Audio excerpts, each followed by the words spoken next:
Our memory also is slightly warped of the past. No question. It can make things feel much better or much worse sometimes. No question. But what's really coming out for me right now is this idea that it's something you said a couple of moments ago, and it sparked a thought for me.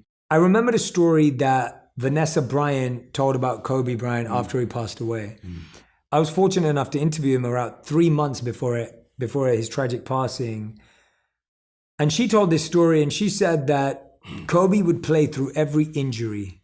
He would play through every pain. He would play through everything, even when the doctors and his coaches would say, stop playing. And she asked him, she said once, why he still plays, right? Again, going back to our curiosity, not assuming you know your partner. She asked him, why do you still play? And this is just her and him. There's no cameras, she's telling this story, but at the time it was just them two. He said it's because there's someone who's paid for a ticket today. They saved up, and this is the only time they're ever going to be able to come. Maybe maybe a dad's brought his kid, maybe someone's come to the game. They're a lifelong fan, and they came today, and today's the only day they're going to get to see me. And if I say I'm injured, they won't get to see me. So I'm going to play so that person, that one person, gets to see me play, and then he goes and wins. Yes. And it's like, that's love. That's right? love. That's what you were saying. Love for something is in the present moment also, right? Wow. Love is not just for the past. And it's funny how important one day is, man. When my dad got sick, my dad got cancer. When he first got sick, he goes, hey, my dad was a dude. He goes, look, I'll fight this one time.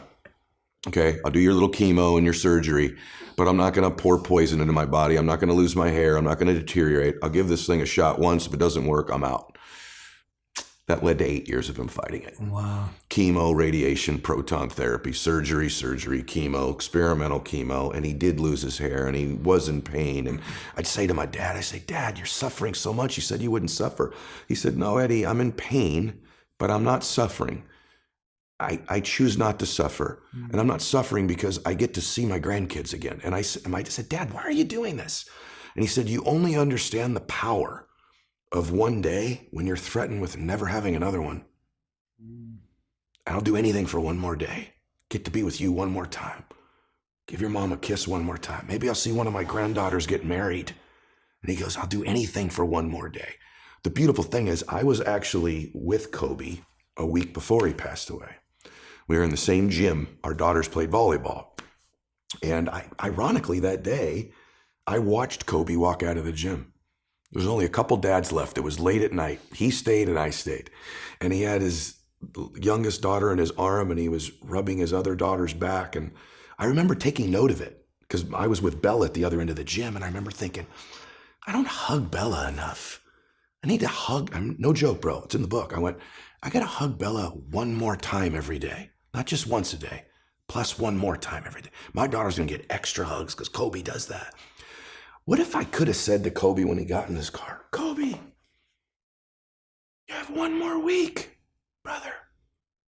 Tell those that you love them. Get it right. Whoever matters to you, make it right. Call your dad, make it right. Call your mom, call your family. What if the day before you could have said, Kobe, you have one day left. And my dad, same thing. I was with my dad when he had 1 day left. I was with my dad when he had 1 hour left. I was with my dad when he had one breath left.